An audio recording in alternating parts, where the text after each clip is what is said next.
আসসালামু আলাইকুম সুপ্রিয় দর্শক শ্রোতা। রাষ্ট্রের গণতন্ত্র বলেন, রাষ্ট্রের বলেন চতুর্থ স্তম্ভ হলো সংবাদ মাধ্যম বা গণমাধ্যম।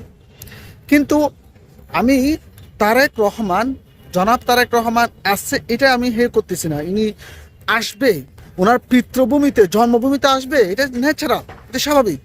কিন্তু আমাদের মেইন স্ট্রিম মিডিয়াগুলো যেভাবে কভারেজ করছে, আমি উদাহরণ দিচ্ছি, কত সেকেন্ড পরে, কত নেনু সেকেন্ড পরে দেশে পা রাখতেছে, তারপরে তার সাথে কি আসতেছে, বিলে আসতেছে, তারপর কেবিন ক্রুরা কি করছে, মানে আজব আজব হেডলাইন দিয়ে, আজব আজব টাইটেল দিয়ে এই সংবাদ মাধ্যমগুলো টাইটেল দিয়ে সংবাদ পরিবেশন করেছে।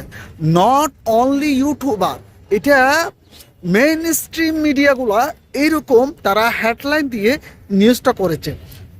চিন্তা করে দেখুন, তাহলে এই গণতান্ত্রিক রাষ্ট্রে মেইন স্ট্রিম মিডিয়াগুলোর শিরোনাম কী হওয়া উচিত?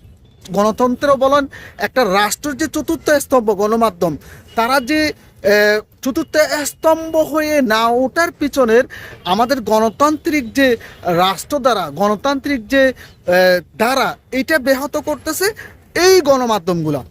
ওই গণমাধ্যমের উচিত ছিল আমাদের দেশের কত টাকা, আজকে কত টাকা উদ্ধার হয়েছে, আগামীকাল কত টাকা পাচার হয়েছে, কত টাকা উদ্ধার হয়ে, মানে এইরকম সংবাদ উপস্থাপন হওয়া উচিত ছিল। মানে তারা সরকারকে বলেন, তারা কি বলে যে বিরোধী দল বলেন, সরকার দলীয় বলেন, প্রত্যেকটা দলকে তারা যেন দৌড়ের উপরে রাখতে পারে, এরকম একটা নিউজ হওয়ার কথা ছিল। কিন্তু আমরা দেখতেছি কি, যে দল আসে ক্ষমতায়, যে দল আসে তাদের একটা পদলোহন, এই সিস্টেমটা দেখেছি। আরেকটা জিনিস আপনারা খেয়াল করবেন, এখানে আমি জামাতের পক্ষ নিচ্ছি না বা জামাতের বিরুদ্ধে বা বিএনপির বিরুদ্ধে নিচ্ছি না। তো অনেকেই যে অনেক সমাবেশ তো করে, তাই না? তো তারেক রহমান আসছে, অবশ্যই তাকে সম্বর্ধনা দেওয়ার মতো একটা অবস্থা করে, মানে সম্বর্ধনা দেওয়ার মতো বিএনপি আয়োজন করেছে, এটা নিয়ে আমার কে না। কিন্তু আপনারা যে ওই যে 300 ফিটে গিয়ে যে অবস্থাটা করেছেন বিএনপির নেতাকর্মীরা, মানে তারা জাতীয় পতাকা অবমাননা থেকে শুরু করে, তারপরে কি বলে যে তারা গাছগুলো কত সুন্দর করে গাছ লাগিয়েছিল, এগুলো সব ভেঙে চুরমার করে দিয়েছে। তারপরে মানে এক প্রকার পরিবেশ দূষণ করিয়েছে এই সব নেতাকর্মীরা।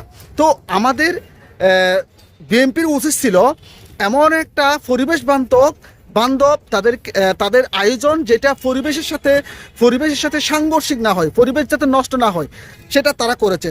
অপরদিকে যদি আমরা দেখি, জামায়াত ইসলামের ছাত্র সংগঠন ছাত্র শিবির একটা আয়োজন করেছে, তাদের একটা বার্ষিক সম্মেলন আয়োজন করেছে। সেখানে তারা ছাত্র শিবিরের পরবর্তী লিডার নির্বাচন করেছে, তারা ইন্ডোরও করেছে। সেখানে সমসাময়িক আমাদের হাদি ভাই তো ছিল, তারা মোটামুটি একটা প্রশংসার যোগ্য তারা আয়োজন করেছে। তা আমাদেরও উচিত মানে এই আওয়ামী লীগ বিএনপি দুই দলের রাজনীতি দ্বারা যে অব্যাহত মানে কালচার সৃষ্টি করেছে আমাদের দেশে, এই কালচারটা ভাঙা উচিত।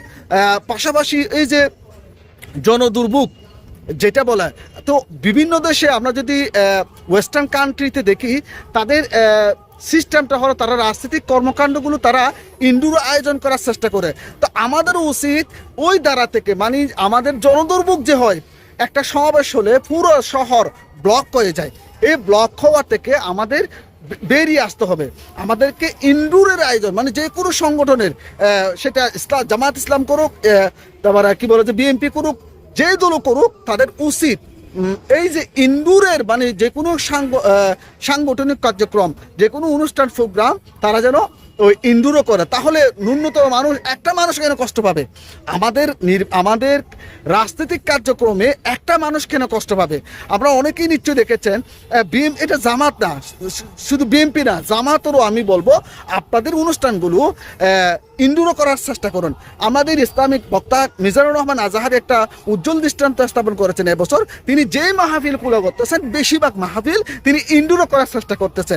তাহলে দেখেন, এই অনুষ্ঠানগুলো হবে একটা ফলাফল পাবে, যে অনুষ্ঠানগুলো হবে এই অনুষ্ঠানগুলো ফলাফল পাবে। যাই হোক, একটা নতুন ধারার আমরা রাজনীতি চাই, নতুন ধারা একটা আমাদের কালচার চাই, যে কালচারটা আমাদের দেশের পক্ষে যাবে, পরিবেশের পক্ষে যায়, এরকম আমরা রাজনীতি এরকম একটা কালচার চাই। সকলকে ধন্যবাদ। ইনকিলাব জিন্দাবাদ। হাদি ভাইকে তো স্মরণ করতে হবে। হাদি ভাইয়ের আমরা we want to justice for Hadi, আমরা হাদি ভাইয়ের জন্য বিচার চাই। We want to justice, want for justice যেটাই বলেন, আমরা হাদি ভাইয়ের জন্য বিচার চাই। এখনো পর্যন্ত মেইন খুনি ফয়সাল করিমকে এখনো পর্যন্ত ধরতে পারেনি। এটা একটা shape of government, interim government. আমরা পদত্যাগ করা উচিত, এটা এখনো পর্যন্ত করেনি। যাই হোক।